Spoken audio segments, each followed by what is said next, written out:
protect yourself. Now, being able to protect oneself is a moral right. Self-defense is a moral right, but that is not the purpose of the Second Amendment. It was never the purpose of the Second Amendment. Now, what I'm about to say here is considered to be very provocative and controversial by the mainstream activist media, but it's true. We must be very clear about the reason the Founding Fathers believed an armed citizenry was necessary for a free people. It was not to be able to hunt deer and to be able to feed your family. It wasn't to be able to protect against intruders. It wasn't for marksmanship. No, it was about something very clear. Now, Republicans generally don't like making this argument. They don't like making this argument because it sounds a little bit radical, or they get accused of all these things from the media. But if you don't make this argument, then we are always going to be on defense. If you don't make this argument, then eventually the guns will be confiscated, and eventually the gun grabbers will win the legislative fights. This argument is the necessary argument to be able to say that more sophisticated weaponry, weapons of war, need to be owned by citizens.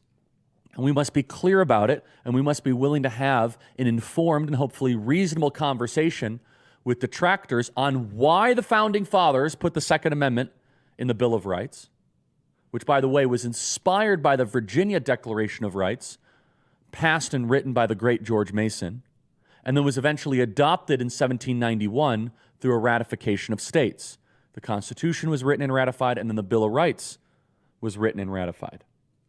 So what is the purpose of the Second Amendment? The purpose of the Second Amendment is to give citizens an equilibrium with their government. The purpose of the Second Amendment is for an armed people, which is a free people, under the hopefully never to see in our lifetime situation that we're able to defend ourselves against a tyrannical government.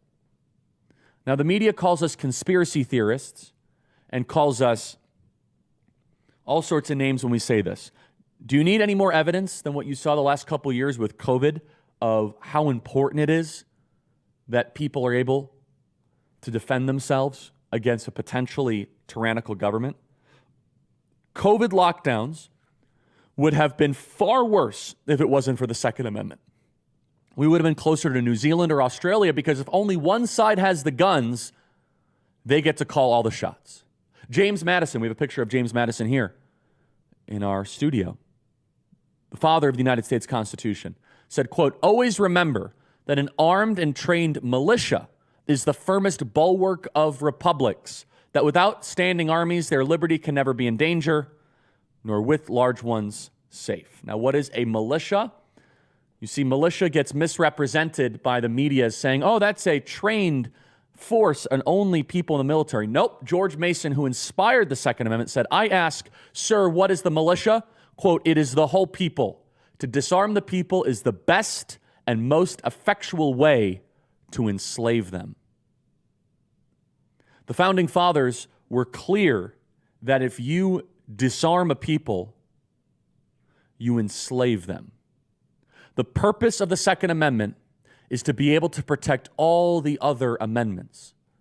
The purpose of the Second Amendment protects your right to privacy, the Fourth Amendment, protects your right to against self-incrimination, the Fifth Amendment, protects your right to due process, Sixth, Seventh, Eighth Amendment, protects your right to speech and to assembly. A free people must have leverage against tyrants. One of the reasons why America has a tradition of the many ruling the few, not the few ruling the many, is because we've been armed. And for some people, they just don't like hearing this. It's an uncomfortable truth. Well, it's what it is. Human history shows us that governments will always use their force and their power to oppress the people.